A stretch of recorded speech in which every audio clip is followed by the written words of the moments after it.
We're on. Namaste. Namaste.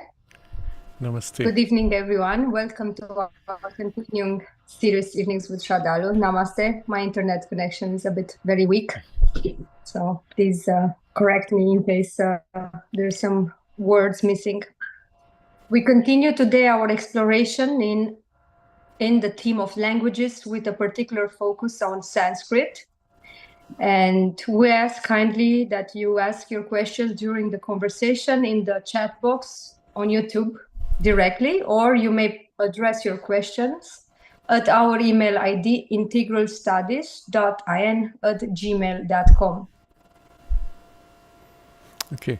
Last time we had started with a passage from Sri Aurobindo, which was titled The Origins of Aryan Speech, and we saw portions from the first chapter of that as well as some other portions from a different text.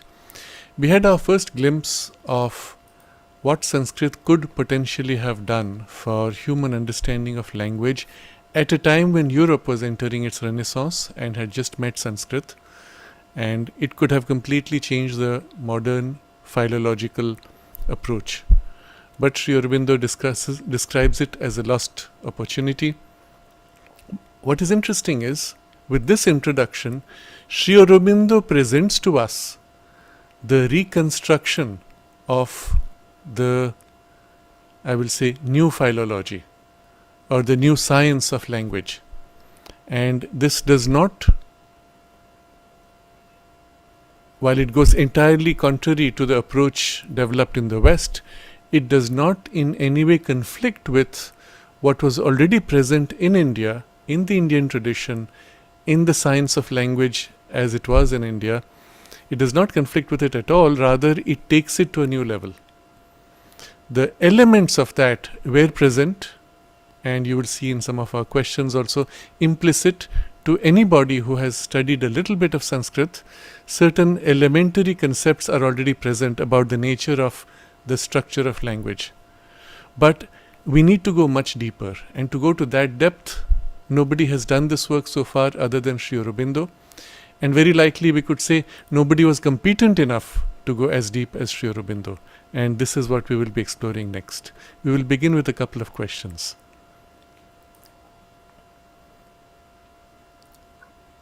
From Vayajanti. Sanskrit is also known as Girvana Bharati. What do you mean by Girvana? And with which root sounds this word Girvan can be connected to? Okay, Girvana Bharati. There's a beautiful shloka in Sanskrit which goes something like this. I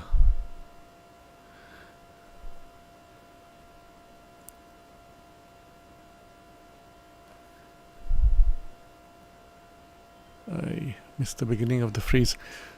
It describes the nature of the Sanskrit language by elaborating on its special features. Bhasha su mukhya madhura divya girvana bharati tasmad hi kavyam madhuram tasmadapi subhashitam. In brief, what it says is, of all the languages, the principal and sweetest is the divine Sanskrit. In that, poetry is sweet, and the higher literature is also. Very simply stated, but actually when we go into the etymology of each word, the entire statement acquires something much deeper. And this is a characteristic of Sanskrit language. So Vaijayanti's question, why is it known as Girvana Bharati? This statement particularly refers to Sanskrit as Girvana Bharati. Now, to those who are not familiar with the Sanskrit language, I'm going to counterpose a question. Why is it that Vaijayanti found it necessary to raise this question when today you can type anything on the internet, do a search, and you will get commentaries on it? You could, for example, type etymology of Girvana or Girvana Bharati, and you will get lots of material. But she found it necessary to raise the question because when you actually look at the material on the internet, you will find some of it seems to be a little bit confusing or too different or sometimes conflicting, or so it seems. And this is where we will come to the deeper understanding of the language. So for example, I've put a few links about this word Girvana, and Girvana Bhasha is the Sanskrit, but what is Girvana? And I've put two links, one which is called learnsanskrit.cc and another which is Wisdom Lib, and there's a third which is a article. But these might be useful tools for those who want to explore further. But what you find there is one translation of Girvana is whose arrow is speech. Another translation of the word is God. Another translation of the word is deity. Or if you make now variations, Girvanas, Girvana Kusum, or so Girvanas becomes fond of praise, delighting in invocation, etc. So when you look at this, you wonder what is this arrow, whose arrow is speech, and at the same time it means God, at the same time it means any deity. Why would one word mean something so completely different? And then why is Sanskrit as a language, Girvana, Bhasha, Bharati, why is it then whose arrow is speech or God or deity? What's common between these, and why does the word mean these different things? And we're going to explore that shortly. But I wanted to look at this first, just to give you an idea of why the question itself gets raised. Now, if you go into and so Vaijayanti's second part of the question is, well, what are the roots by which you know the meaning of this word? So as a quick example I want to share, after we got the question, I went to my mother and asked her, what does Girvana mean, or why is it used to refer to Sanskrit?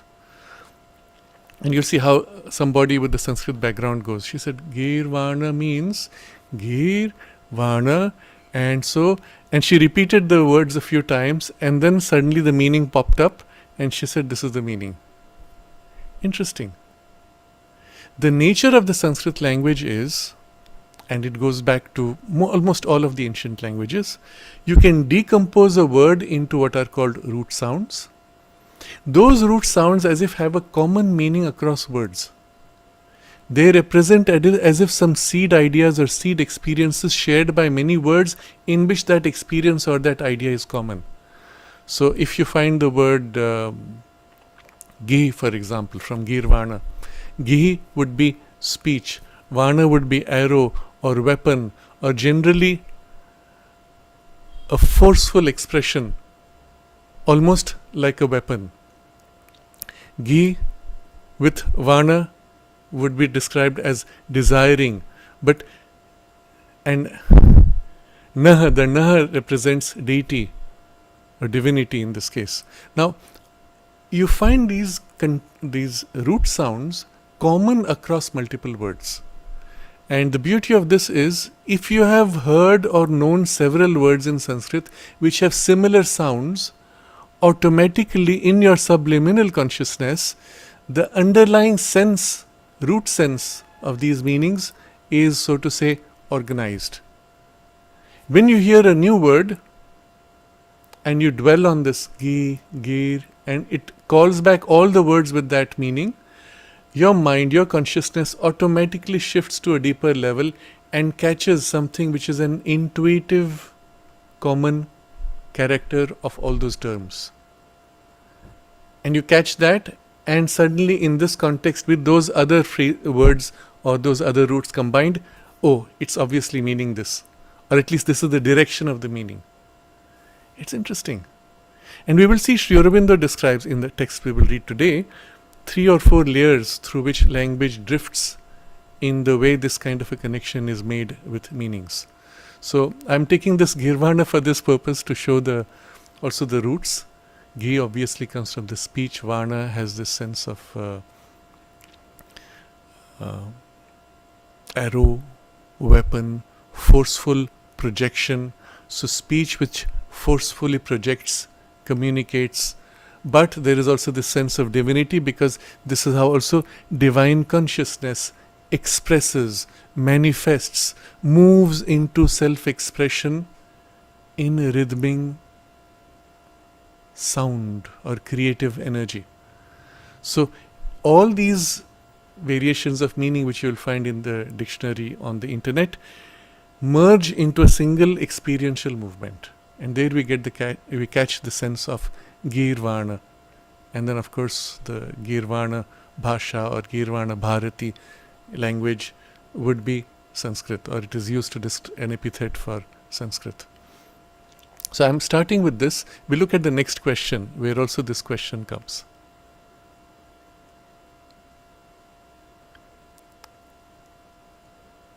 From Maureen, I would like to share a quote from Commentaries on the Quran, text translation by Abdullah Yusuf Ali. Classic Arabic has a vocabulary in which the meaning of each root word is so comprehensive that it is difficult to interpret it in a modern analytic language, word for word, or by the use of the same word in all places where the original word occurs in the text. A striking example is furnished by the word sabr or sabr. I don't know if I pronounce correctly. Sabr, yes. Sabr. Even though one particular shade of meaning may be predominant in any particular passage, the other are latent. So in a ray of light, when a prism analyzes, we may look at a portion of the field where a particular color predominates, but other colors do not escape our glance. An Arabic word is often a full ray of light when a translator looks at it through the prism of a modern analytic language. He misses a great deal of its meaning by confining his attention to one particular color. This is all the more so in religious or spiritual literature. Through the prism of a clever English translation, Pur Omar Khayyam emerges as a sensualist and a cynic who sees no higher purpose in life than drinking wine, dallying with women, and holding up his hands in despair at this, in quotes, this story scheme of things entire. I believe somewhere in the additional comment reference to the reality of the meaning of words in potential depth and scope as proportional to one's development in both the internal and external world. Without certain capacities, we will encounter past literatures and spiritual writings either as incomprehensible or at best entertaining. So it's a very important point which Maureen is commenting on the text of Abdul Yusuf Ali on his commentary on the Quran, that she's saying that because these words can have these multiple meanings, that your perception of the scope and depth of those words or the meaning is proportional to your own development in both the inner and the outer. So if you're more richly developed, you read the same text and you experience, yes, this carries so much. When you are less developed, you read the same text and you catch only what corresponds to your capacity to understand. And so her conclusion that without certain capacities, we will encounter past literature and spiritual writings either as incomprehensible or at best entertaining. Now this is a very interesting point, and we will come to this again and again as we are studying Sanskrit in particular.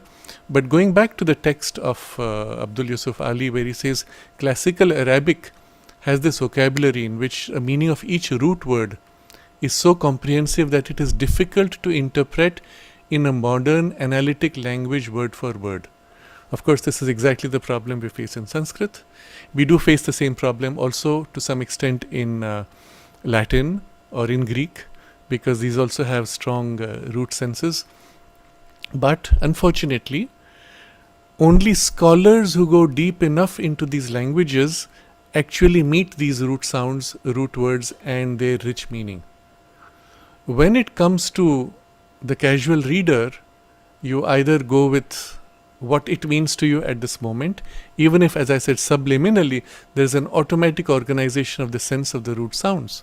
Or you read a translation in which the translator has reduced the meaning to something so flat, I will say.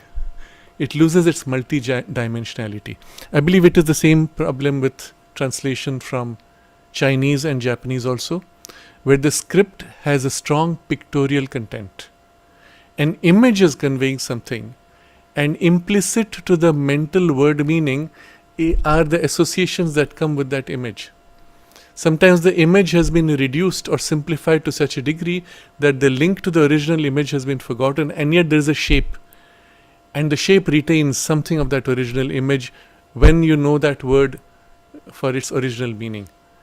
And all these make for a very rich experience for the person in the original language, which is entirely lost when you translate into a flat language such as English. So this is one of the problems that we are going to face, unfortunately, since our bulk of our discussion will be in English.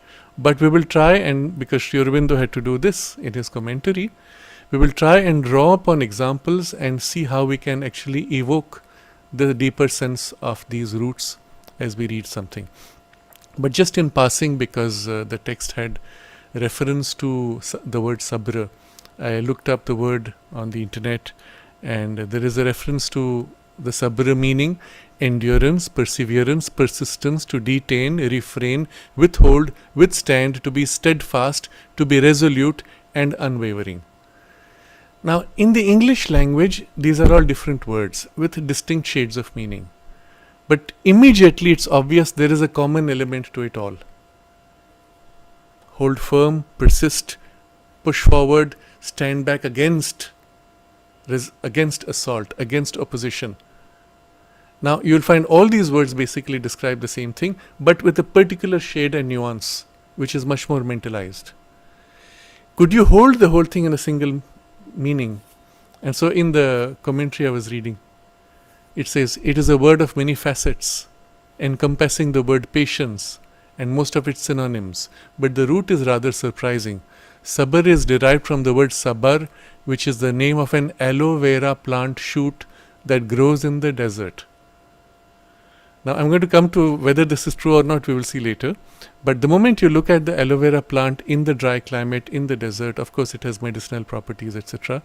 So the commentator says, thinking of the root of sabr in this context, we understand that the essence of the word is not only having patience or to withstand difficult period of time, but to thrive in spite of one's direct circumstances and environment. So he's got the meaning very, very nicely. The plant captures the sense of the meaning, but the mistake that the commentator makes is he says the plant is named, the word sabr comes from the name of the plant. Actually, it's the reverse. And we will see Sri Aurobindo commenting on this also, where he says that the word has an innate meaning, and when you see something in the world which comes close enough, you name that thing by the power of the word or the sound. And that's how the original languages named things. And it is this way alone that we can understand why certain animals are named with certain psychological qualities, and sometimes it's not always obvious. So we will move from here now to the text of Sri Aurobindo. And this is quite it will be quite a rich exploration. First, I want to start with a few examples. And the next session, the next time, we will dive into depth of how exactly a sound can become like this, or how sound can have innate powers, qualities, or how the language can have such a perfect structure coming from some essential creative processes. But we'll for the moment just look at examples of how this works. Sri Aurobindo, this is from the article called The Philological Method of the Veda, and I've put it in the links. He says, the Vedic Sanskrit represents a still earlier stratum in the development of language. Even in its outward features, it is less fixed than any classical tongue. So more fluid even than Latin or Greek, or as we saw in this case Arabic, or even Chinese or Japanese. It abounds in a variety of forms and inflections. So literally any sound can be modified with any inflection, or can be combined with any sound to give a very specific meaning. So he says, it is fluid and vague, yet richly subtle in its use of cases and tenses. So the moment a language is hardened, you have only certain combinations possible of sounds. You cannot make, you cannot modify, you cannot invent your own. Very rarely a poet is led to build a word, you say coining a word, because there is no other way to express so perfectly. I remember once my teacher had typed an article, MP Pandit, he had typed an article, and at that time I would be among the first to read sometimes, and the text went something like this, and I still remember the exact phrase he used, but I don't remember the full sentence. He was describing a spiritual experience, and then he wrote, there is a sense of beyonding.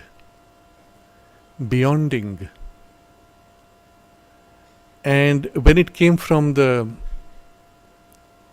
editing, the beyonding had been replaced by, there is a sense of going beyond. Now you see, this is where the English language fails. There's no such word like beyonding. Going beyond does not have the same feeling of beyonding as a movement of going in the beyond and exceeding in the beyonding. You see the feel of it. And so I went back to my teacher and I said, but is this what you want to convey? He said, no, I prefer beyonding. So he put back beyonding there. I remember this because it stayed in my mind for all these years. But this flexibility is natural in Sanskrit.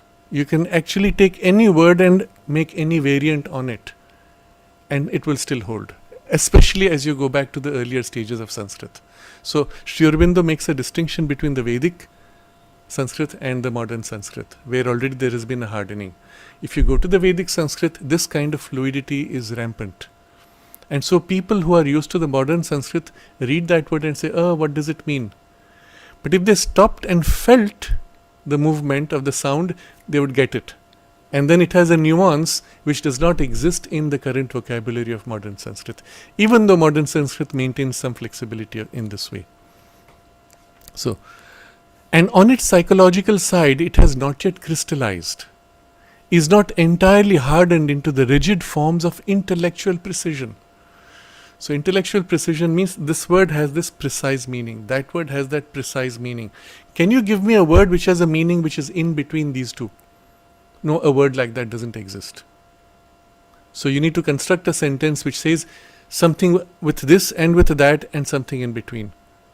You need to say it with many words, but you can't get a word with that nuance. Can you get me a word which describes this particular quality and combines with that other quality as a variant of it, or as a support for it? You can't construct a word in these kinds of intellectual, rigid forms of language. Almost all modern languages are like this today. And almost all languages which are classical enough, you can go back to a time where it was not so rigid. And this was the comment we read from the commentator on the Quran and in the original Arabic sense of it. And you will find almost all of the traditions which are spiritual or mystical tend to want to go back all the way to their original texts, so as not to lose this richness and complexity of meaning that comes. So the word Sri Aurobindo used is crystallized, so hardened into rigid forms. He continues, the word for the Vedic Rishi is still a living thing, a thing of power, creative, formative. It is not yet a conventional symbol for an idea, but itself the parent and former of ideas. It carries within it the memory of its roots, is still conscient of its own history. And this we must understand. You will see in some of my commentaries on Sri Aurobindo's Life Divine, and even sometimes in the Synthesis of Yoga, I've gone to the etymology of a word, to the Greek roots or Latin roots. And we find there are dimensions which come and which in Sri Aurobindo's minds are still richly felt, because he was master of Greek and Latin. We don't have that. But when we remind ourselves of that, suddenly this word has a deeper dimension. And so even more important is this in Sri Aurobindo's poetry and in Savitri. But I want to comment on this in a different way, where Sri Aurobindo says, for the Vedic Rishi, the word is a thing of power, creative, formative. It is not yet symbol for an idea, but the parent and former of ideas. Now this is something very interesting. We find this mentioned by Kapali Shastriyar in his book Sidelights on the Tantra. And there he says that he's speaking there on the power of the Tantra, and maybe just so that we appreciate who he was the only disciple of Sri Aurobindo who came with a mastery of the Tantras into which he was initiated even before his teenage. He had read the Mahabharata 5 times by the age of 10, and he was already into deep practices, dedicated his life eventually to deep sadhana with Ganapati Muni, studied the Veda under him along the lines of interpretation that Sri Aurobindo later elaborated upon. So when he came to Sri Aurobindo, he was already ready with all this. He had the Veda, he had the Tantra, he had the spiritual foundations, mastery, and entering into the integral yoga of Sri Aurobindo and the mother.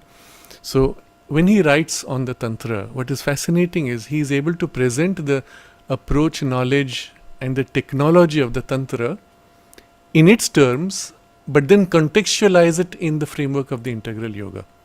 So when you read him, the kind of understanding you have is so amazing, because he also connects it to the Veda, and from the Veda through the Tantra to the integral yoga and the nuances, differences, as well as the larger application.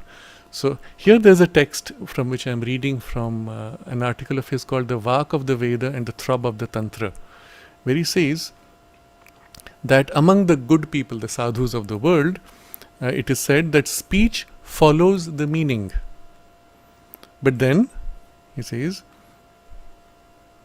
in contraindication in this is the other statement that the meaning follows the word in the case of primeval seers, the rishis. And then he explains this. So as we see, let's say good people, that could include most of us perhaps, hopefully, that the word follows the meaning. You intend something and you speak a sound. But among the rishis, they speak the sound and the intention follows. That is, there is a power behind which drives the full sense of the meaning. The meaning follows the word. You speak and then the meaning conveys. There's an example of the mother, how she spoke with somebody from Karnataka, and the man came back saying, "Oh, I had a nice conversation, she answered my questions." And how, in what language? She spoke in Kannada. Mother explained, no, there's a level on which you can communicate which is above language, and the person listening will hear it in the words that he's familiar with. There's a similar example of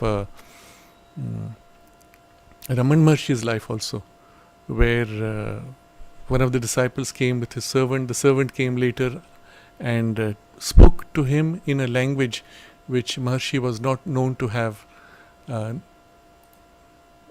to be familiar with. And let me see if I have that here. No. So, and he went back, told his master that, "Oh, Maharshi answered all my questions, I had a good conversation."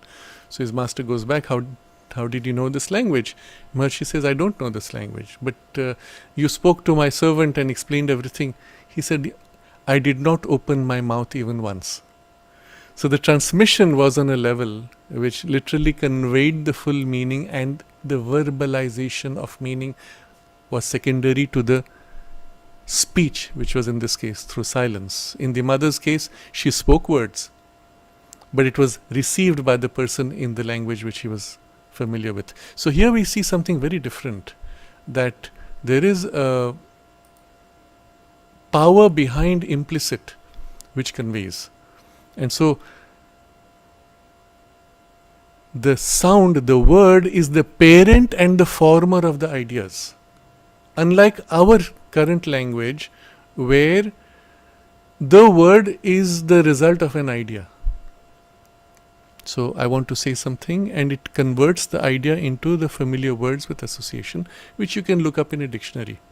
But when it goes the other way, and you speak a word and that forms an idea in you, you can't look up a dictionary because it is transcending that.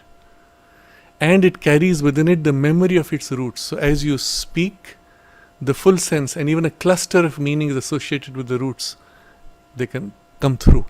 So I continue with the text of Sri Aurobindo. The Rishi's use of language was governed by this ancient psychology of the word.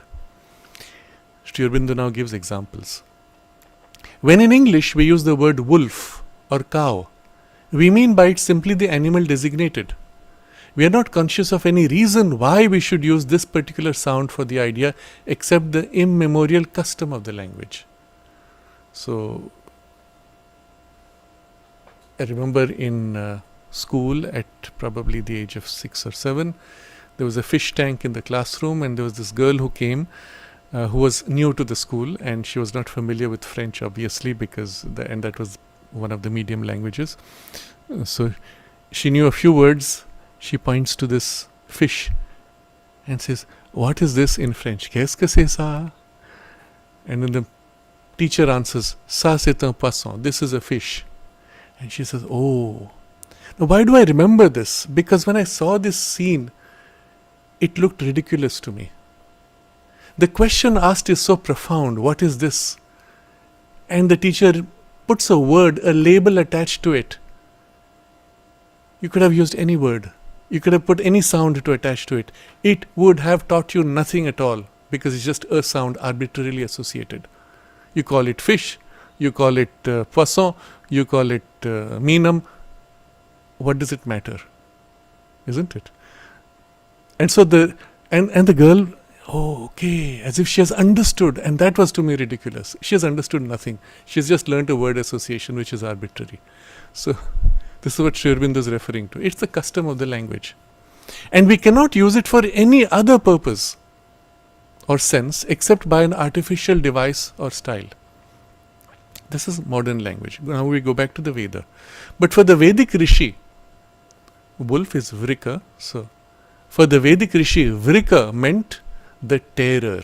You see, the sound has this quality. Vrik. Vrik. You feel the force of the tearing. Vrika meant terror, and therefore, among other applications of the sense, a wolf. So your starting point is not wolf is vrika. It is vrika, which is terror. Oh, we apply it to the wolf because it is a terror. We also apply it to other things which are terrors. So if you went to a surgeon performing surgery, there are special clamps. One of the clamps allows you to hook into the tissue and pull it apart. You would call it and name it vrika. Of course, it has nothing to do with wolf. But the word vrika is more essential. Wolf is a particularization of it. Similarly, he has used the word cow. Cow is dhenu in Sanskrit. So, dhenu meant the fosterer, nourisher, and therefore cow. So when you say dhenu, somebody or something is dhenu, it means nourishing, fostering. Oh, by the way, cow is dhenu, but dhenu is not cow. It could be cow, it could be many other things. You could even address that to a human being. When somebody who is nourishing, fostering the whole family, you would look at the head of the family and say you are dhenu.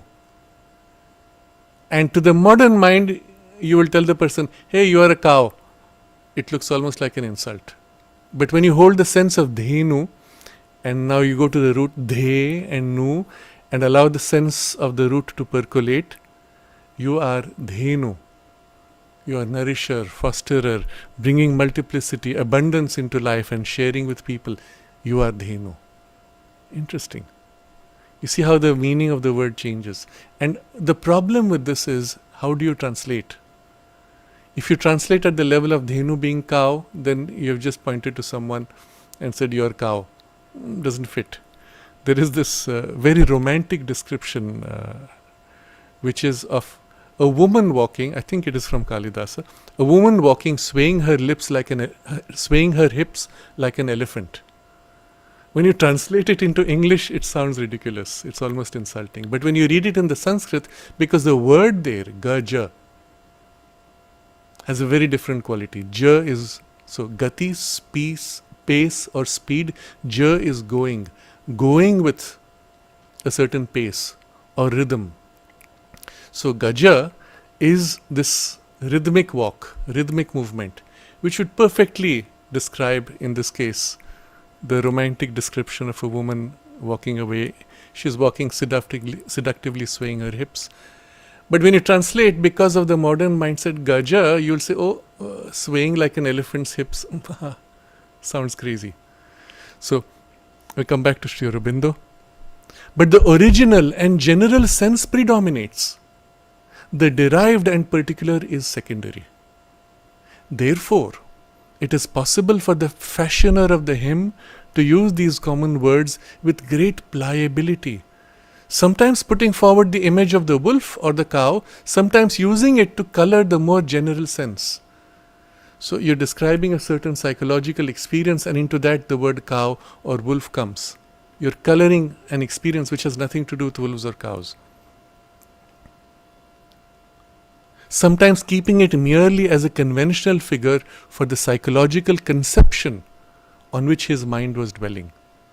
Sometimes losing sight of the image altogether, going to the essential meaning.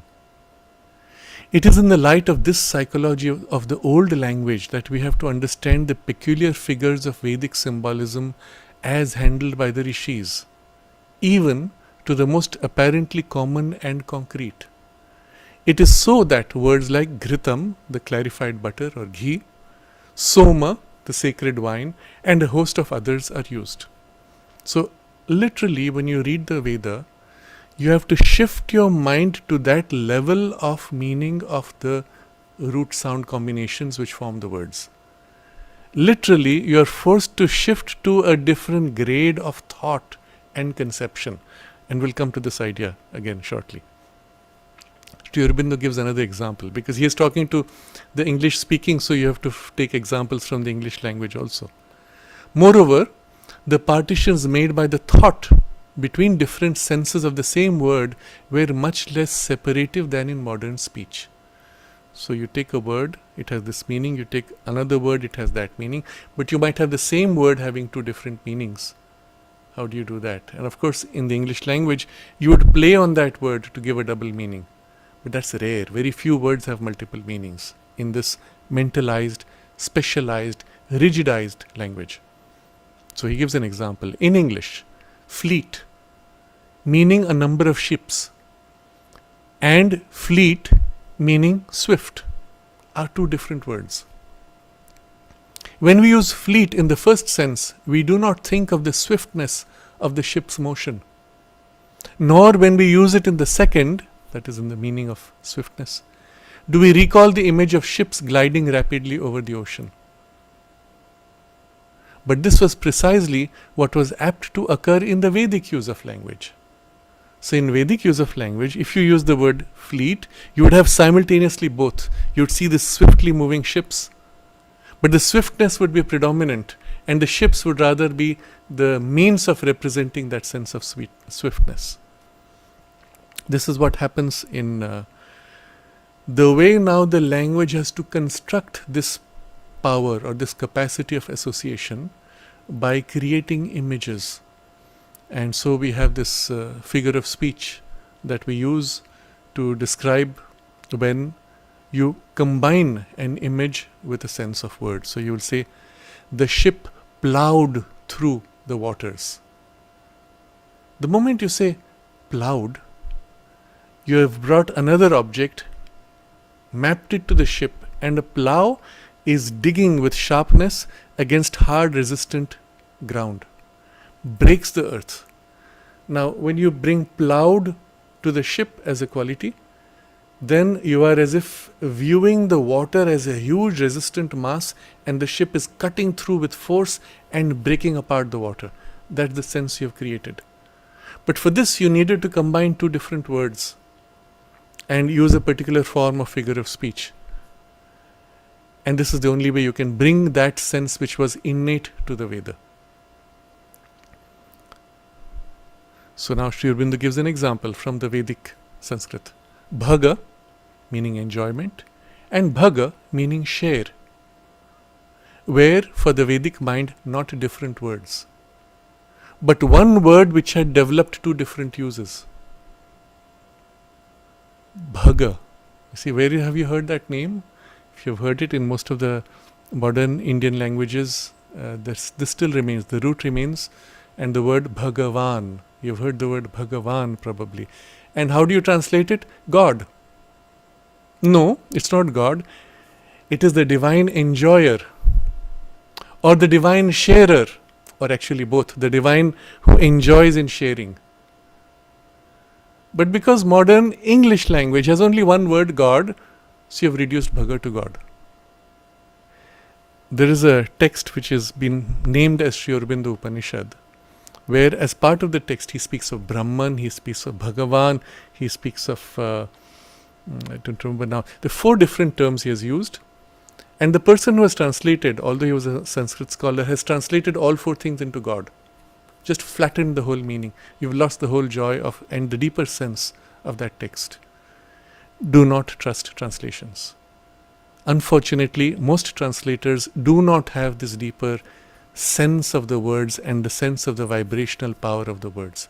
There are very few, but they do exist, and when we find them, it is a joy to read their translations, especially when you deal with Sri Aurobindo. For other types of things, it doesn't matter. ChatGPT's translation is good enough because, well, it's mundane language where there's a one-to-one association. But when it is not, when the language has this deeper richness, and let me assure you, every language has a little bit of richness of nuance because of associations. That's the main difficulty of translation. But we can still get away with a one-to-one translation for the modern, flatter languages. But when you go to the deeper, and especially when you go to Sri Aurobindo's writings, although in Sanskrit, although in English, even more so in Sanskrit, you lose so much. So, but the idea, you must now, so to say, reprogram your mind. When you read Bhaga, it is going to mean enjoyment, sharing, as 2 different aspects of the Bhaga. And you can go to the root Bha and Ga, and you'll get the full sense of what this means. Interesting. Therefore, it was easy for the rishis to employ it in one of the 2 senses, with the other at the back of the mind coloring its overt connotation, or even to use it equally in both senses at the same time, by a sort of figure of cumulative significance. Interesting now what the language can do when you have this. So this is what we read also in the commentary which Maureen shared about Arabic and its use in the Quran. Another example Sri Aurobindo gives. Chanas meant food, but it also meant enjoyment, pleasure. Therefore, it could be used by the rishi to suggest to the profane mind only the food given at the sacrifice to the gods. But for the initiated, it meant the ananda, the joy of the divine bliss entering the physical consciousness, and at the same time suggested the image of the Soma wine, at once the food of the gods and the Vedic symbol of the ananda. So if you really want to appreciate the Veda, you read a translation, you have lost. But if you read in the Sanskrit, even without a full understanding of the Sanskrit language, at an intuitive level you will feel the resonance of the meaning of these terms. This is interesting. Sri Aurobindo has actually played with this in his translations. I had seen in one place where he took one rik of the Veda and translated it on 4 different levels. One which was the obvious mentalized reductionist translation, this word means that. The other which went a little deeper, which held this kind of a combination of multiplicity of meanings. Another which went still deeper to approaching the root sounds, and a fourth which was purely the decomposition of the root sounds. And at that point, it's as if it has got a multi-dimensional rich sense, and it's difficult to hold. It's difficult to hold because already it is pushing you to rise above into a domain which is almost intuitive. Fascinating. I want to read, I'm tempted to read right now what Mother had to say about this, but we will keep it for a little later. We see everywhere this use of language dominating the word of the Vedic hymns. It was the great device by which the ancient mystics overcame the difficulty of their task. Agni, for the ordinary worshipper, may have meant simply the god of the Vedic fire, or it may have meant the principle of heat and light in physical nature. Or to the most ordinary, or to the most ignorant, it may have meant simply a superhuman personage, Agni as a god. Or one of the many givers of wealth, satisfiers of human desire. How suggest to those capable of a deeper conception the psychological function of the gods, of the god? The word itself fulfilled that service. Now this is the beauty of it. You want to convey the psychological sense of this god? This particular word, by the combination of the sound vibrations, does this. For Agni meant the strong. It meant the bright, or even force, brilliance. So it could easily recall to the initiated, wherever it occurred, the idea of the illumined energy which builds up the worlds and which exalts man to the highest, the doer of the great work, the Purohit or priest of the human sacrifice. Interesting. So when I was first reading Sri Aurobindo's commentary and he was doing the etymology of Agni in the first trick of the Rig Veda, I was amazed. And he did that for each of the words in the first trick. And it was such an amazing, mind-blowing experience. I had to reread that over several weeks and months to allow it to settle and shape my mind as if from inside out. Then I met one of my friends in the school who was also a Sanskrit teacher. And I said, by the way, do you know this etymology of Agni? Because we had all grown up with Agni, fire. And okay, it's a god of fire. Nothing special. And then he said, he did his own decomposition. And this is the beauty of Sanskrit. Without reading Sri Aurobindo, he says, Ag and Ni. Agre Nayati, which leads forward. That is Agni.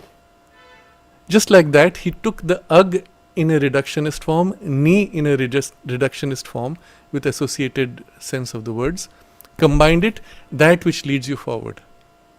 Interesting. It is the aspiration, the spiritual aspiration which leads you. He got it, although reductionist. That's the beauty of the language.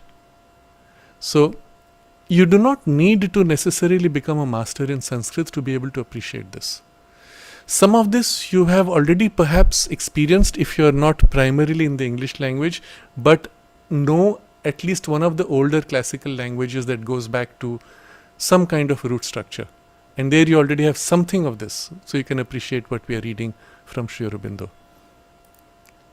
So, again Sri Aurobindo continues. Or, how keep it in the mind of the hearer that all these gods are personalities of the one, Deva. Now, Deva again translates as God.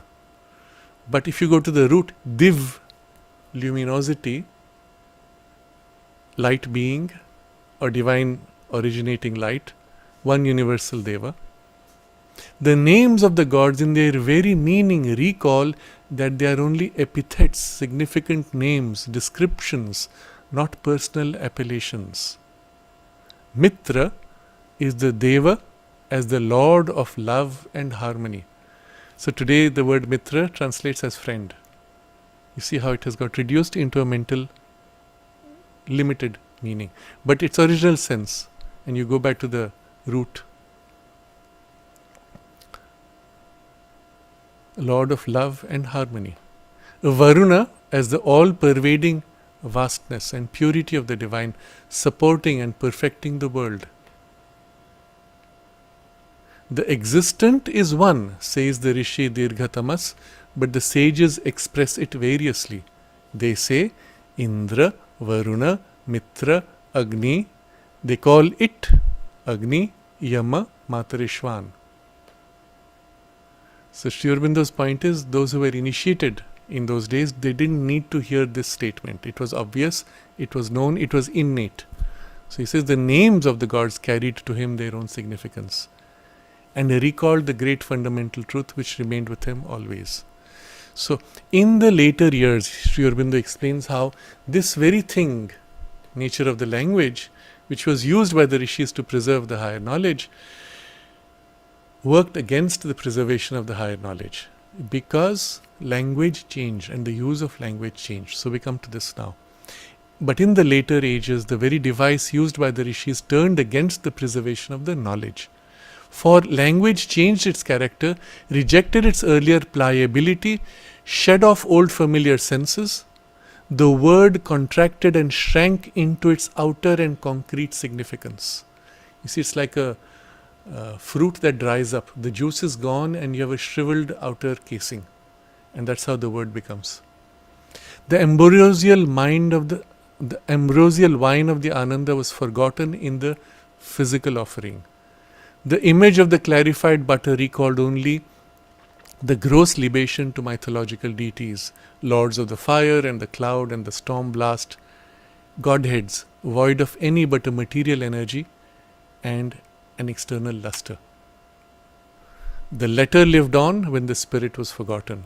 The symbol, the body of the doctrine remained, but the soul of knowledge had fled from its coverings. Now this is the part of a text. This description of body and soul is very important, because this will be a text we will see later, where he will describe language in terms of body, tissue, muscle and bone. And this is how language, the Sanskrit language, will be described in such terms. So literally you have to understand language has this association to the human body, and we will find it will lead to some extraordinary further correlations also with the chakras and so on. But that's for later. Right now we are going to just appreciate this flexibility of the language. Now I come to another text of Sri Aurobindo, which is a continuation of what we had started last time, and he gives an example here of how these words, one goes back to the root sounds. And it's important for us today to meet many examples of this so that we can better appreciate the work that Sri Aurobindo has done. So this is going back to the Origins of Aryan Speech, chapter 2. Again, the links are there. Here he is taking a few words. He says, certain words are obviously of a similar meaning and they are as if in a family. So he takes from Latin. We can all see that doceo, doctrina, doctor, docilis, documen, doctus and docte are one family. They acknowledge their kinship openly. It's very similar. From this acknowledged kinship, we can draw certain important conclusions, especially the law of development from a common root and certain fixed forms, by the accretion of which to the root this development was effected. So you have a root which is common, you add a different sound, you get one meaning. You add a different sound, you get a different meaning. You put another sound, you get a different meaning. So you have as if a root sound, it goes one way, this way, that way, the other way, according to the sound which you have tagged onto it. By accretion, by addition, you extend the meaning and specific direction. But then he says it is a beginning, but it does not carry us beyond the surface strata of our subject of inquiry. When we look further, we are confronted with a difficulty. What is that? He says all these words are not so strictly connected. For example, doleo is I grieve. Dolenter, painfully. Dolor, grief, are obviously interconnected.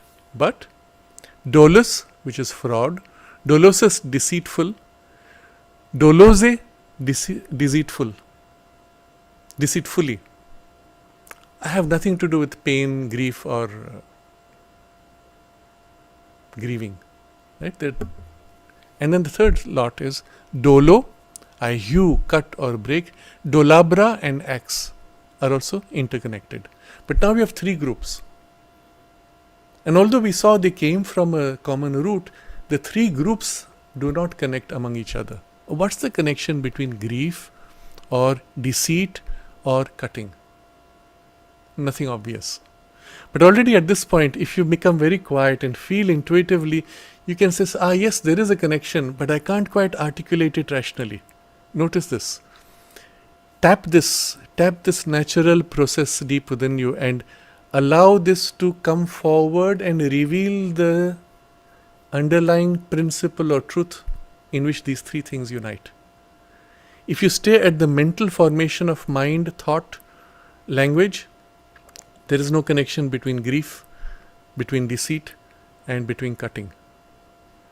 You become quiet and lean back into stillness and as if touch something deeper, higher. And you can see, some kind of separation or deceit leads to grief, and deceit itself is a kind of a separation between what is true and what is false. You get the feeling of it. And now you're coming closer to the root sense of the sound behind, which is dull. The root is dull. He will elaborate on this later. Between these three families, we have in Latin itself no proof of any connection. In languages which have so far worn away from their original phonetic molds that entirely unconnected words wear the same or similar dress, this want of connection would not lead to any further conclusion. But, he says, Latin is a language which has preserved its phonetic molds to a considerable extent. So, how do we connect this and what is the science behind? I'm skipping lines, going to the main idea. He says, if there is such a science of speech, we would be inevitably led to this. There must have been three original roots: dol, to grieve; dol, to cut or split; and dol, to deceive. Unconnected with each other in origin, but then how can we say that the same root could lead to these three? It doesn't make sense. Is it just arbitrary choice, or was there a deeper principle? So he says this now. Dol, to grieve; dol, to split; and dol, to deceive must have been and are one root and not three. And the three significances now attached to them have been developed not by caprice, chance, or arbitrary selection, but a natural connection, and were developed in intellect by an intelligible psychological movement. Behind intellect, from an original common meaning or mind impression created in the Aryan mind by the sound dol. So now, dol has a behind the intellect meaning. It's very important to recognize this. And so we are coming to a deep truth. As we move to the root sounds, the sense of the root sound is held more intuitively than intellectually. So as a language, you could read or study Sanskrit purely in its reductionist intellectual mold.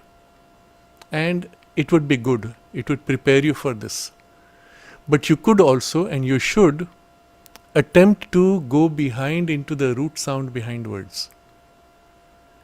I would like to see a Sanskrit course which does this. And when we find one like this, that will be the new teaching of Sanskrit. Because with that, and this is what Sri Aurobindo gave to the mother, with that you would have a kind of an essential sense from which all other words would be understood and everything would unfold naturally. So I am again skipping a few lines. He explains the whole logic because he has to argue it out rationally. And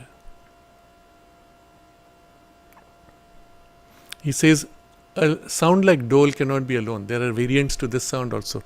Dol, dal, dil, dal, dul. All these are variations. And if we look at the meaning of those, we might get a sense of what dol represents. So he shows you how you go forward. And then to find the answer, he actually turns to Sanskrit, where it's easier. Because Sanskrit has better retained the roots than Latin. Turning from Latin to the more fruitful field, the more copious evidence of Sanskrit, we find this root dol in the form dull. Sounding like the English as in dull, and represented both in Greek and Latin by either dal, dul or dol, meaning also to split, burst, and then to bloom, open. Interesting now. You get something very interesting in Sanskrit. This was the hope he had. And this was what we spoke of last time as the missed opportunity. Had the emergence of Sanskrit or the discovery of Sanskrit in Europe should have actually led to this line of exploration. So you see what Sri Aurobindo has done. He has laid the whole framework of the new science of language, shown you how it is done, shown you also the correlations and how you can further develop and the means to be utilized for completing this process. So we find dala, a fragment, a blade, petal or leaf. We have dalapa, a weapon with that which splits, just as we have dolabra, an axe from dolo. Dalmi is Indra's thunderbolt, also god Shiva. Dalika, a piece of wood, that which is split. We find also dalbha, meaning fraud, dishonesty, sin. And we have this established that in Sanskrit also the root dal means to deceive as well as to split. So straight away now you see direct correlation from Latin to Sanskrit. We find also the reason why dal came to mean deceive. For the word dala means not only the blade of a weapon, but the sheath of a weapon. So now we're coming closer to the root sense. In other words, dal must have meant the significance to cover or to contain. We find from other Sanskrit instances that the idea of covering or hiding led naturally in the Aryan mind to the idea of fraud or deceit, as in chad, to cover, chadma, to disguise, pretext, fraud, dishonesty, trick. But how are the two significances, cover and split, connected? That they are connected is established as a strong probability by the word cha, cutting, dividing a fragment or part which is its feminine form cha, meaning covering, concealing, and the neuter cham, a house, that which covers. So you see now a series of sounds, cha, cha, cham, has a similar pattern as this, and so we can get a correlation from there. If they are connected, the idea of cutting must have led to that of cutting off, separating, screening, and thence to the significance we find in chadman, covering, disguise, fraud. Okay, so with this he has come to the second resolution. We come to a third. There is no distinct significance of pain attached to the root dal either in Sanskrit or Greek. But we do find that the word dalita in Sanskrit meant crushed, oppressed, trampled. And more curiously and significantly, we find dalanam as the sense of toothache.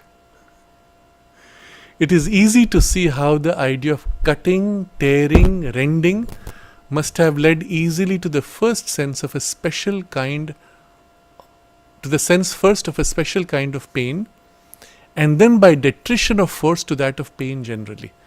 Okay, so now we have come to something fascinating. This root dal, and now you see the sense of this separation, tearing, causing pain. A specific kind of pain which is the pain that comes from tearing. Now deception, now you see the psychology of yoga now kicks in the language of inherent to Sanskrit. When there is this deception, one part separates, the truth and the form of truth are separated, there is a tearing movement. There is the pain and a psychological pain of the separation. And there is the grief which is the natural consequence of that separation. And you see how that word dal actually conveys a deep psychological truth, experience, even a spiritual principle and truth behind. Even as it becomes a root for three different directions of specialization of meaning, or perhaps more directions. So then Sri Aurobindo explains this special kind of pain which comes from this tearing, separating. Initially it holds that special meaning. When you read the Veda, dal will mean this. But what happens in time, this force and specialization of the meaning weakens, and he says use the word detrition of force, it begins to represent pain generally. Interesting. So he's showing you how language initially captures a certain idea or experience using words, sounds, and then later in time, because of familiarity, it begins to spread or touch associated variations and then settles into it. But it is possible that pain could be felt from a different angle. You could approach pain, let's say, from the sensation of heat. You have dull, and then you will have something which comes with heat. I don't know what sound it would be, but coming to that point. And in time, perhaps because of the mentalization of human consciousness, one of these by preference will become associated generally with pain. For example, which could be arbitrary, it could be rooted in certain historical events, it could be because of a certain quality of association with this specific as distinct from that, and so on. So, by detrition of force, it became pain generally. But we find more. We find not only dull, we find other roots kindred in sound having something of the same history. Now imagine what kind of an mastery Sri Aurobindo has on the language. He's just picked up one sound across 3 different languages and then variations on the sound here. For instance, dambha means to kill, destroy, strike down. But dambha, the noun proper to this verb, means deceit, fraud, trickery, sin, ostentation, pride. We see how, starting from the idea of fraudulent intention or hypocrisy, we come to the very different idea of ostentation without fraud or pride. You see how it goes? Because you start with hypocrisy. Hypocrisy then in time becomes associated with a particular characteristic of hypocrisy, which could become ostentatious, pretentious. Or it could just become proud, because pride is a kind of hypocrisy also. But it's already got too specialized that it has lost its original sense. Again, by detrition of special force. So initially there was a specialized force to this meaning.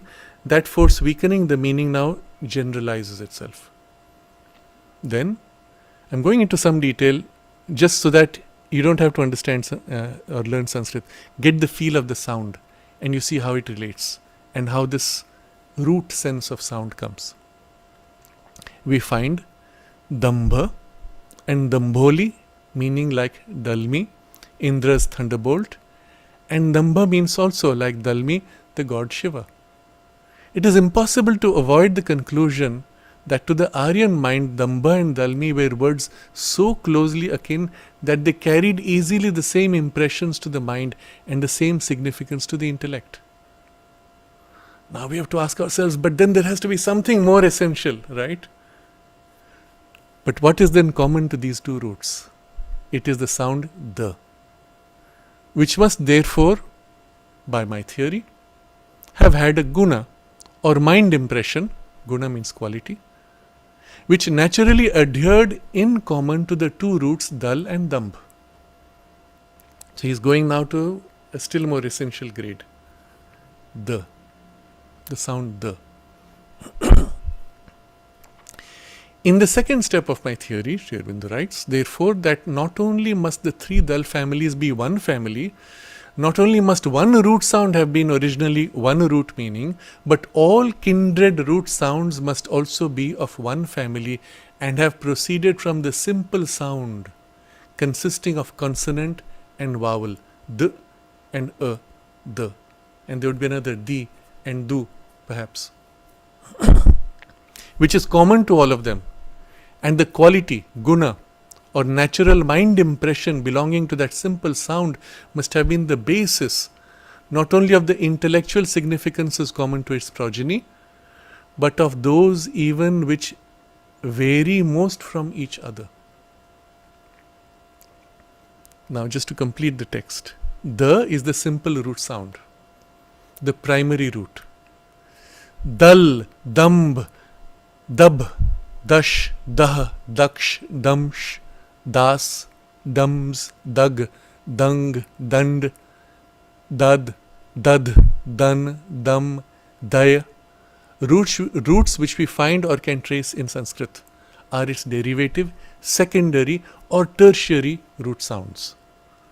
So you see how the language originates. There is the simple root sound, or there could be the or du, which should be different directions. Into that you add one more consonant, dal, dum, dub, dash, etc. And you'll have a secondary or tertiary root sound. But this is still a root sound. But you have a primary root and a secondary and a tertiary root. And there will be a common essential core sense of the. In the secondary it gets more specialized, in the tertiary even more specialized.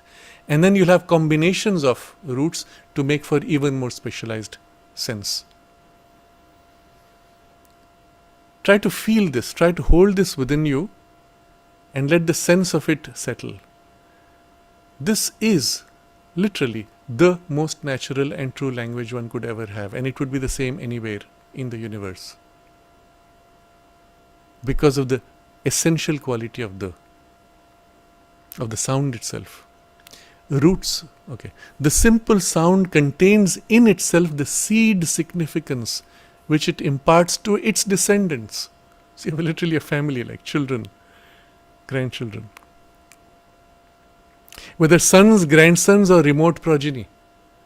We have thus immensely widened our basis and approached much nearer to a scientific consideration of language.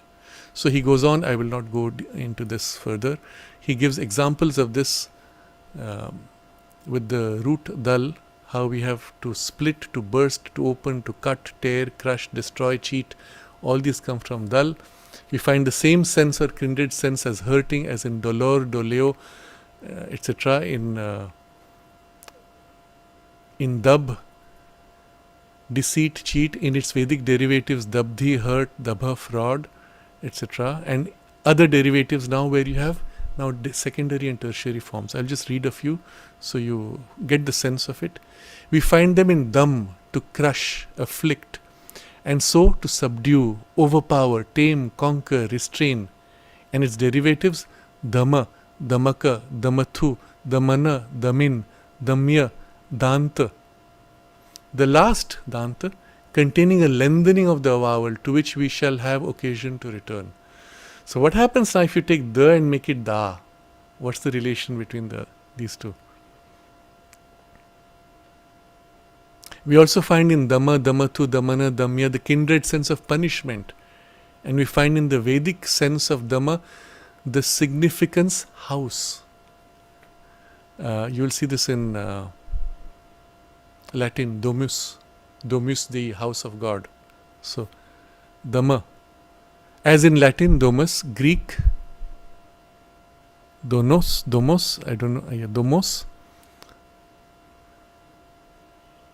Domos, and there's another domos, lengthening of the vowel, from which at once we return to the idea of covering. We had to infer in dal.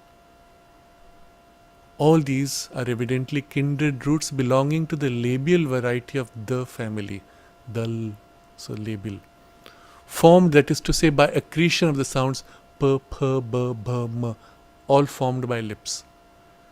Now you see here the biological structure of the sound making apparatus is being linked to the sound sense. I think next time we will also look at the alphabet structure where this will become important. See, many people look at the alphabet structure of Sanskrit in terms of, oh, it's a convenient structure of the mouth. No, it's not even that. It's actually following a inherent sense of sounds which correspond to the way your mouth creates those sounds incidentally, and we would say from a higher spiritual perspective, your mouth structure was created to match this. But this we will keep for next time. That is going to be a mind-blowing way of looking at things which Aurobindo will lead us to. But for now we'll just take it in this way. And then he says we turn to other sub-families of these. We turn to other sub-families. We find in the guttural sub-family daksh, to hurt or kill. Dakshaya, a vulture, tearer of flesh, carrion. Dag, to kill and hurt. Dagha, burning. Danga, to abandon or leave. Which I trace to the sense of cutting off, separating, casting away. An association of ideas we shall find again in Sanskrit. So he's showing you again across Latin, Greek and Sanskrit, the common feature. I remember when I first visited, it was in Cyprus, and it was the Greek area obviously, and I heard Greek being spoken. It sounded to me somewhere in this intuitive part as if a Sanskrit which had been masculinized and hardened. It was interesting. The feel was there, the sense of the Sanskrit roots was there, but somehow it had been made more hardened and masculine. So we find in the cerebral subfamily, where the lip goes up, where the tongue goes up. Dand, to punish, fine or chastise. Danda, a cudgel, staff or scepter. Afterwards, any trunk, stalk or thing standing, even a plant standing, you would say danda, or the plant's stem. Fine, chastisement as in dama, damathu, damana, assault. Subjection, control, restraint as in dama. Pride as in dambha. A corner or angle, apparently from the sense of cutting off. Separating and so containing, which mates it in its root with dama, a house, and dal, to feign or deceive. Now you see here, there's actually a whole psychology of how these sounds connect with each other and their particular meaning, as it has come to be reduced in the more superficial language, still retain that association and connection, and the psychology underlying is still held. Corner separates, cuts, but also surrounds. Interesting. We find also Dadaka, tooth or tusk. Dadha, a large tooth or tusk, as in the elephant, or for us the wisdom tooth. We find in the dental subfamily Danta, a tooth, also bower, arbor, cover, screen, shelter. Dan, to cut, divide, and its derivative Danava, titan. Danu, demon, also supposed to mean conquering or destroying, like Damana, and so on. I won't read further. It's a very long text. He's actually going on like this, on and on, with all the variations that emerge from this root dal, including just Dahara, small, fine, young, mouse or rat, gnawer. Dahara, small, fine, thin, fire. You see, you go on like this and you see how the words developed. Lastly, we have, proving the previous existence of an obsolete root the adjective the in the sense of giving, destroying, cutting off. The as in dana, giving, offering.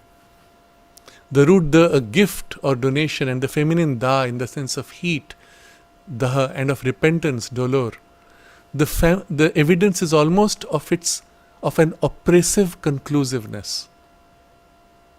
It is a family of words which bear the same or kindred meanings and seem all to go back to the root meaning to divide, usually with some idea of completeness, force, or even violence. And so, if you were just to read this and dwell on the meaning and play with the sounds and move between the sounds, you are forming within you this intuitive feel of what that the root represents. And I'm using the word intuitive feel because you cannot hold the meaning of the in mental terms.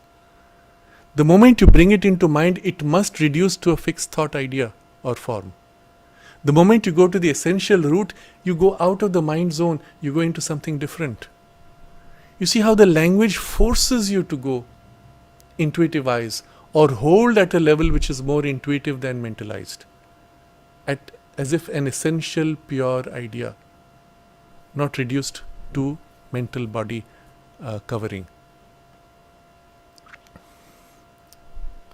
And so here we are going to switch to a text from the mother where she describes this.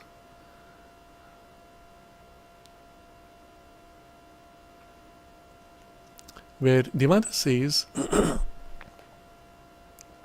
the mother is teaching some of the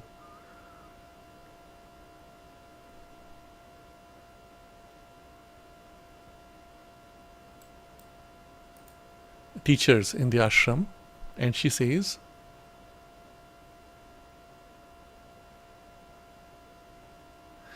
Mother, someone asks a question. Mother, you have asked the teachers to think with ideas instead of words. You have said that later you will ask them to think with experiences. Will you draw some light on these three ways of thinking? So, she gives an analogy. Our house is a very high tower. At the very top of this tower, there's a bright and bare room. So, it's this part which above the head, which opens above head. The last before we emerge into the open air, into the full light. Sometimes when we are free to do so, we climb up to this bright room, and there if we remain very quiet, one or more visitors come down to call on us. Some are tall, others small, some single, others in groups, all are bright and graceful. Usually in our joy at their arrival and our haste to welcome them, we lose our tranquility and come galloping down to rush into the great hall that forms the base of the tower and is the storeroom of words. Here, more or less excited, we select, reject, assemble, combine, disarrange, rearrange all the words in our reach in an attempt to portray this or that visitor who has come to us. But most often the picture we succeed in making of our visitor is more like a caricature than a portrait. You see people, they have an experience they try to convey. It's not what I mean, but I don't know how to say it, but after saying it, it feels so ridiculous. Maybe I don't value the experience itself. Many people do that. Once they've said it, suddenly the experience loses force. Why? Because they reduced it. They came down from it. And so Mother says, yet if we were wiser, we would remain up above at the summit of the tower, quite calm in joyful contemplation. Then after a certain length of time, we would see the visitors themselves slowly, gracefully, calmly descend, without losing anything of their elegance or beauty. And as they cross the storeroom of words, clothe themselves effortlessly, automatically with the words needed to make themselves perceptible even in the material house. This is what I call thinking with ideas. So yes, there is a thinking, but you are not thinking. You are allowing the innate idea to take on thoughts. When this process is no longer mysterious to you, I shall explain what is meant by thinking with experiences. Then she elaborates, when you think with words, you can express what you think with those words only. To think with ideas is to be able to put the same idea in many different words. So you've gone one step up in the idea level. You can explain with these words, those words, or the other words. The words can also be of different languages. If you happen to know more than one language, this is the most elementary thing about thinking with ideas. I would even recommend this now. I'm pausing on the text. I would recommend this for those of you who know more than one language. Do this as an experiment. Take a text that you value. Let it not be an ordinary text which is like a story with objects, but a text which touches something more deeply. Even a text of Sri Aurobindo or the Mother, you know English, take your other mother tongue. Now translate from the English into your mother tongue and do this line by line. Start with a simple text, but you'll notice the moment you do go from this to that, you have to go up one step into the pure understanding of what was said and then find the words here. Pure understanding and find the words here, depending on which direction you go. At that moment when you have pure understanding, you are free of the words, you are going to reformulate in other words. Notice the state of understanding. Practice staying in this in a wordless understanding. Pure idea of what you want to say without any words.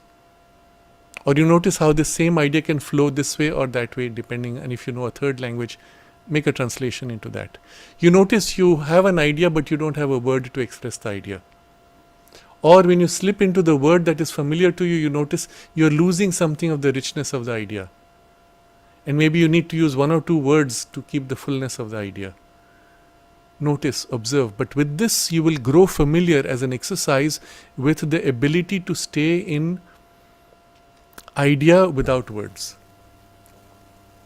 Once you get to this as a practice, you try to stay in this level and think on this level, idea to idea, without reducing to words. It's interesting. And it's actually deeply enriching and enjoyable. But then we go to next step, and I read from the text again. When you think with experience, you go much deeper and can express the same experience with many kinds of ideas. Then thought can take this form or that form in any language, and through all of them, the essential realization will remain unchanged. Interesting. And then she says, to be convincing when you speak, think not in ideas but in experiences. So words and thinking with words, ideas and thinking with ideas, and then experience and thinking with experience. When you hold experience, at that point you're already entering the intuitive state. So idea is pure mind, intuition is behind. It's not the highest intuition, but still it's some intuition, and the access once made, the rest can open further easily. And you'll notice to be able to stay in that, you need to remain really, really quiet. Then from that you let it move into domain of idea form, and from there move into domain of words. But without losing this. And if you practice this a few times, going back and forth, you'll find you can stay in the experience state and let the words flow to articulate it. I've seen people do that at times without any training, and when they do that, you'll find it's as if they speak poetry. Very interesting. But you need to be consciously holding yourself in this state. There's one more state above this.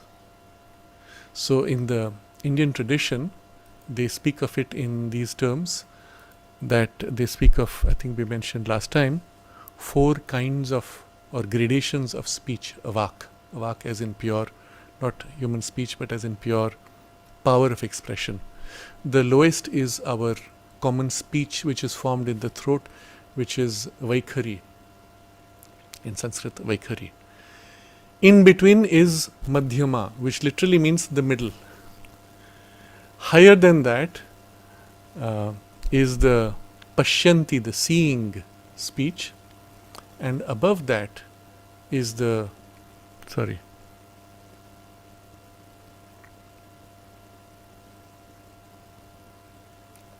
above that is the transcending, which is the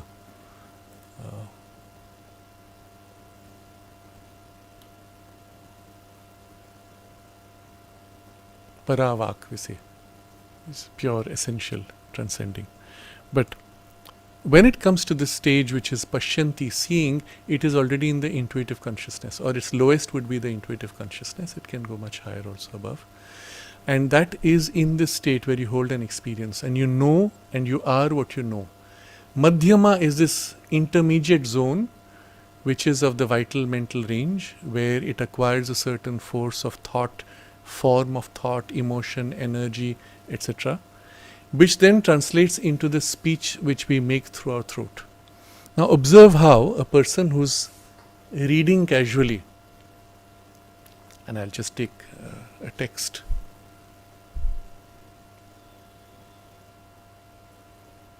Now let us acquire into the real character of the vak that creates, the vak that which in the words of the Vedic poet became all these worlds, which is read from Kapali Shastriya's text. Flat. That's how your artificial intelligence will read. Put yourself into a deeper state and unify with your thought and emotion of what we are going to convey and express. And perhaps it goes like this.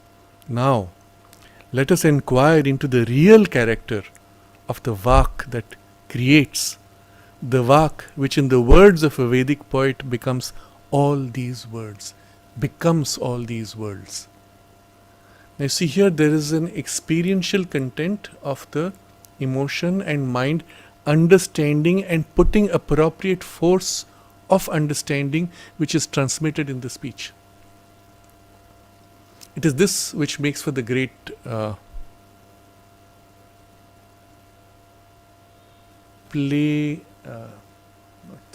actors, I would say generally actors on stage, when they can bring this force into what they say. And literally you feel in the speech the power.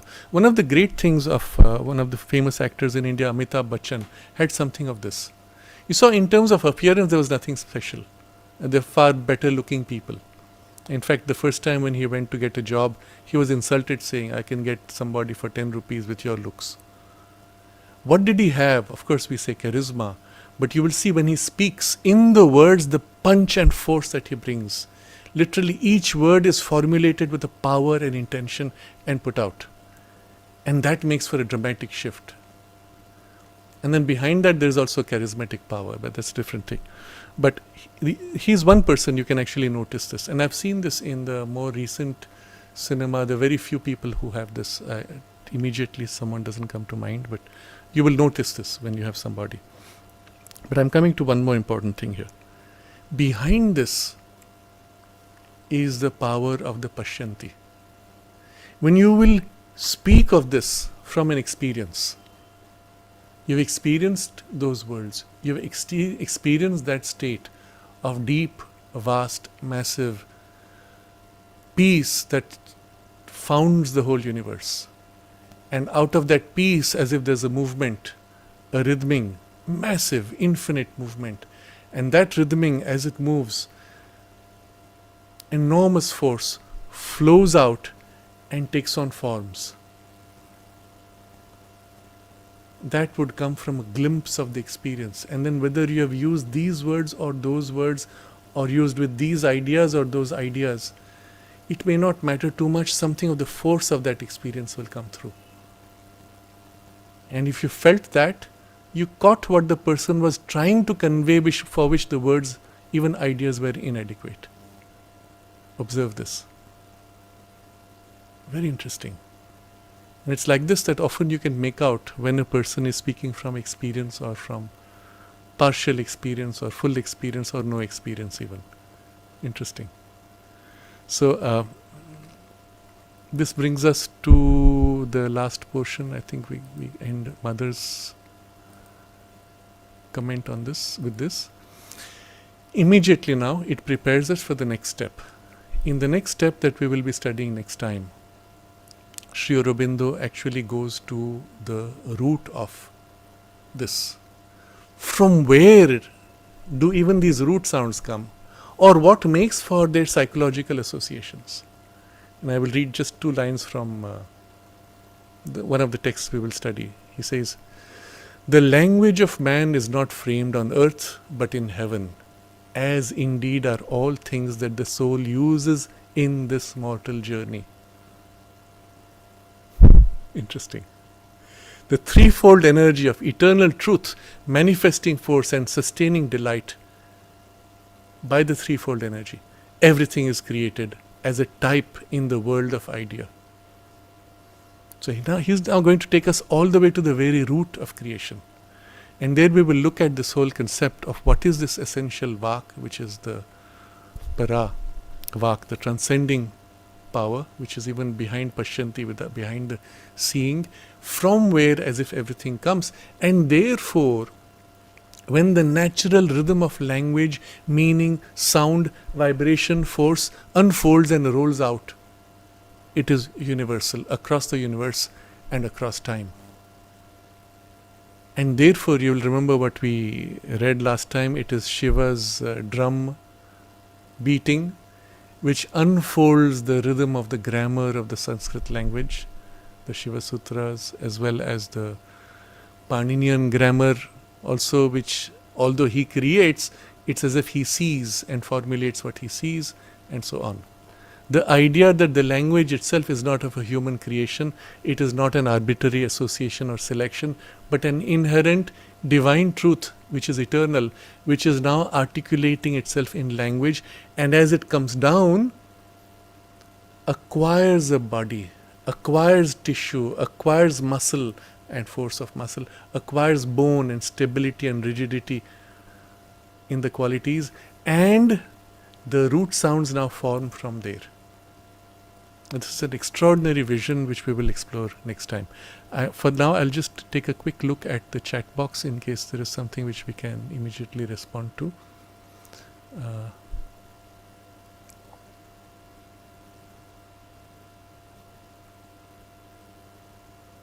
Yes, there are many interesting comments, and I'll leave it for you to appreciate many of the comments are very insightful. Yes, so Vinod comments that this use of the English word beyonding is very similar to what you would do in Sanskrit. In fact, this is what happened also in Sri Aurobindo's writings, in Savitri particularly, where he's literally lifting the English language to as close as he can to the Sanskrit, the Deva Bhasha, the language of the gods, but as close as possible within the framework that it allows, which is why he had to take not too strict rhythm in the form of Savitri. So iambic pentameter, but blank verse, not binding to rhythm too much, because that would have constrained too much the flow of the experience.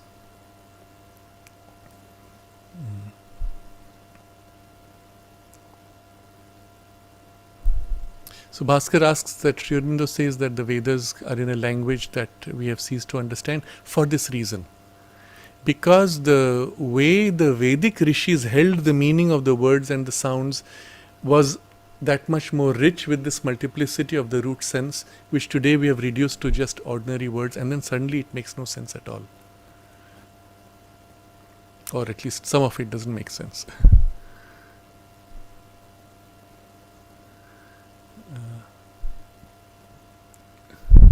Okay, so Vaijayanti is asking, how do we understand the word dal in words like dal, kamal dal, dal as in petal or even sometimes leaf.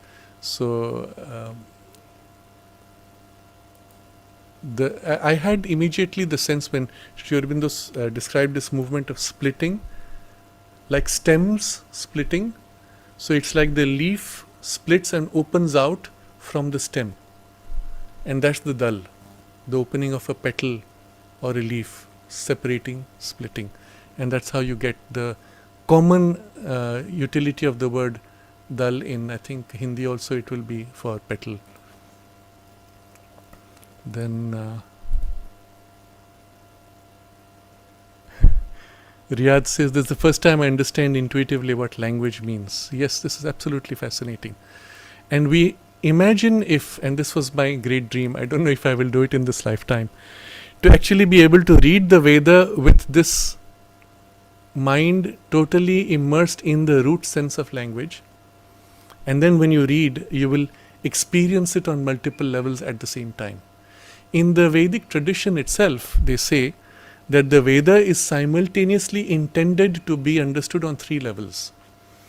And I use the Sanskrit word adhi-daivik, adhyatmik, spiritual, adhi-daivik, psychological, and adhi-bhautik. Now if you go to the etymology, adhi-bhautik, adhi is of the nature of. Okay, bhautik, bhuta, is the 5 elements. At the level where 5 elements operate, on that level, so we will normally say material, but it could also apply to some of the lower subtle worlds. Adhi-daivik, div, deva, is God. So in the domain of the gods, so we'll say psychological powers or gods, but div also is luminosity. So it is in the realms of the luminosity.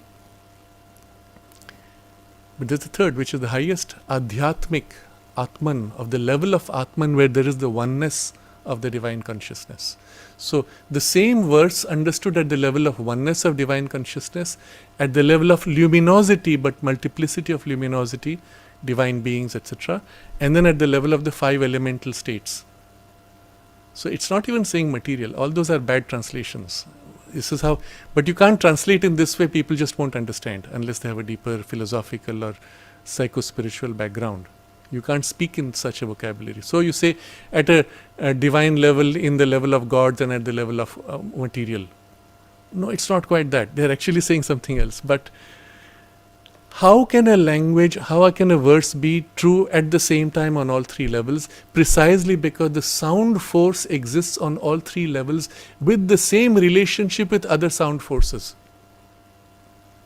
So what we saw, for example, with the root the, and the, du, di, dal, dam, dam, etc., that relationship on that level reflects on this level, which reflects on the lower level. Practically, this means by a specific combination of sounds, you could actually tap or replicate an operation which is natural to a higher level. And this becomes the basis of the mantra.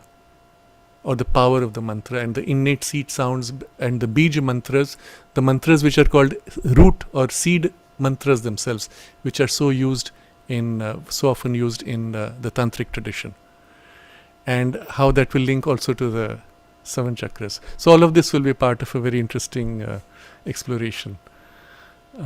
So Bruno is asking, is this the same world of ideas that Plato spoke about? Yes, very likely, because Plato had a glimpse of things which, seen from the mind, would stop at the level of the higher realm of ideas. But there is an equivalent which is slightly higher, which is in the realm of the spiritual. So Sri Aurobindo actually goes to that when he uses the word real idea. That's why he puts capital R and capital I, real idea. That's the supramental, of which there is a reflection in the world of mind, where we have archetypes of a kind. So in the way we read Plato, it seems as if he was looking to this, but you could have just replaced the understanding of this by the real idea behind. Maybe Plato didn't see that far. He was too much of a mental man. But it would still point to a truth which was higher.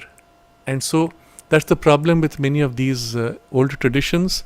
You don't know exactly what they meant, because certain truths reflect on multiple levels in multiple ways. So you don't know which level they were referring to. But Sri Aurobindo goes to that world, and there he uses, in the world of real idea, archetype with a capital A, to distinguish from archetype which are merely mental archetypes. So yes, there is this reality, and the root sounds are actually, in this sense, true archetypes in the world of the divine, in the worlds of the gods, in the worlds of the higher. So you will find again Kapali Shastri refers to this when he speaks of, and I'm going to read in the 2 rigs from the Rig Veda, because he was also a master of the Veda. He says that across these 2 rigs of the Veda, we find this knowledge. What is this knowledge? 1. There is a supernal ether in the empyrean heights of being called the ultimate ether, Paramam Vyoma, or ultimate sky as they will translate. 2nd, it is the abiding place, imperishable and immutable, of the riks, the mantras of the Veda. That is, they exist, they cannot be destroyed. That's why it is said the Vedas are not of a human creation. Humans are only catching what is already existent. 3. All the gods, the cosmic powers, also reside there. 4.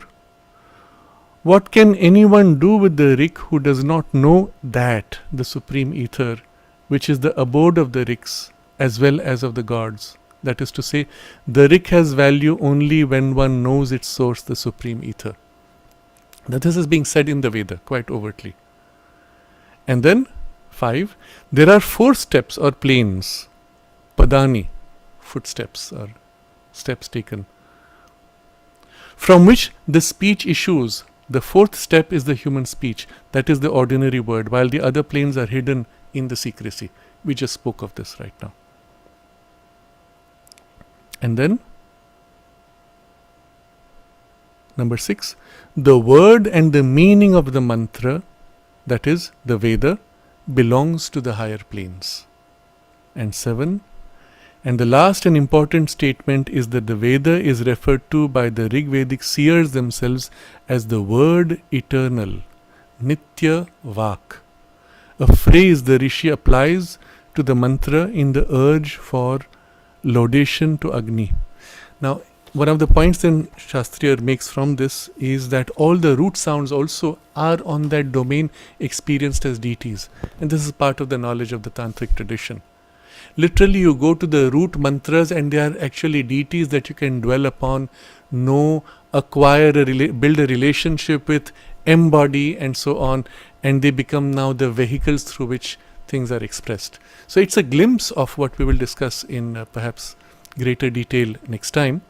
But I wanted to end on this note, which will prepare our minds.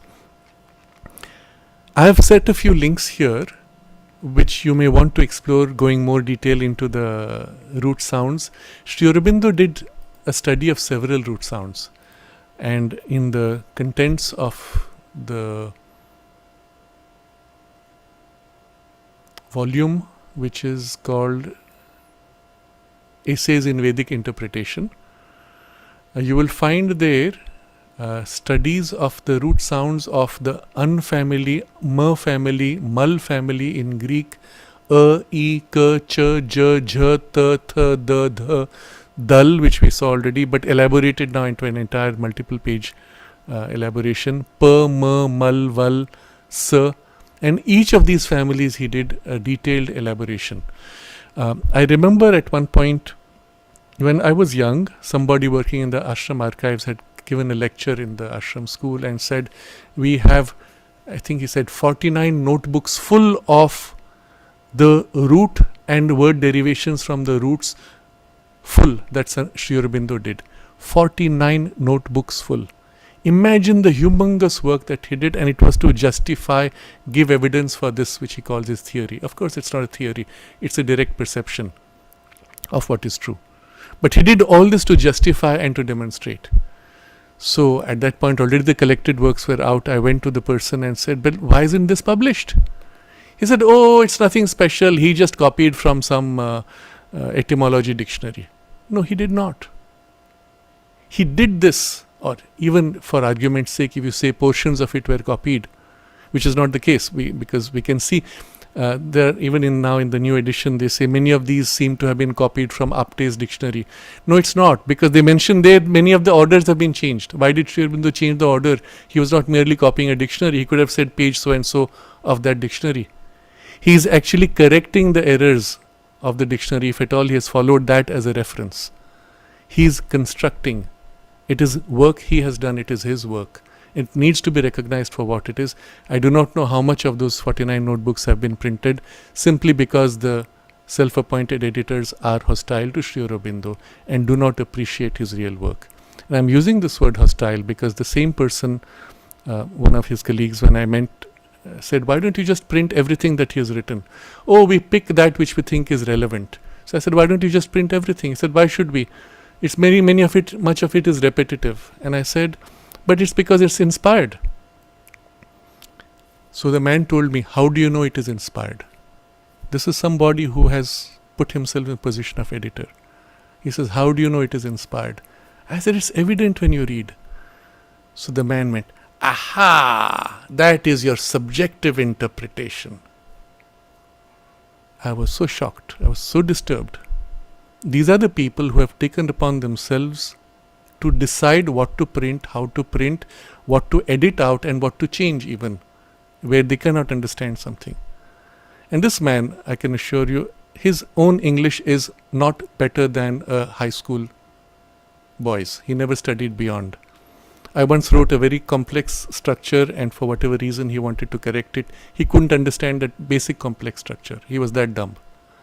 And these are the people who have appointed themselves in that position. I'm sorry, I'm taking a bit of a tirade of frustration on this, but it is to say that Sri Aurobindo built this huge body of evidence to justify and show us how this science of language needs to be completed along the lines which he has already set, where already the evidence is so solid.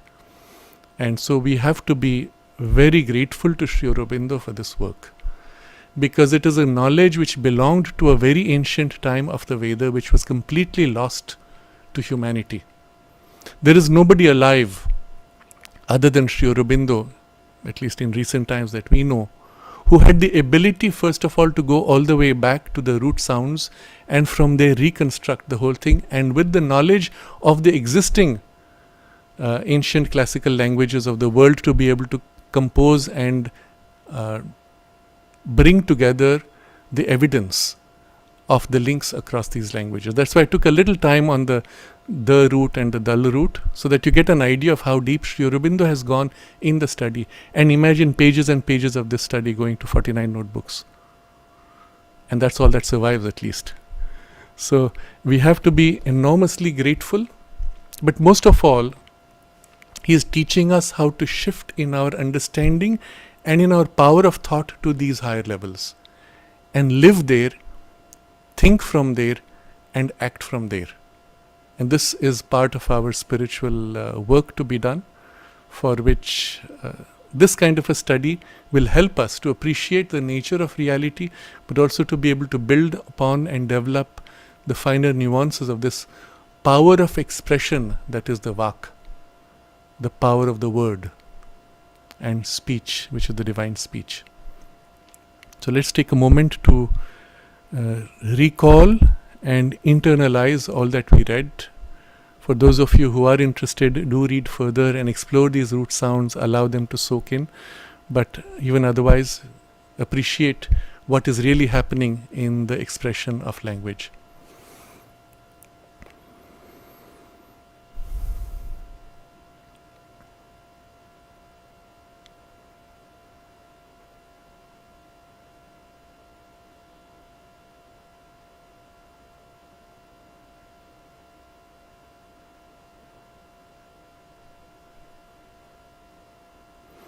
Namaste.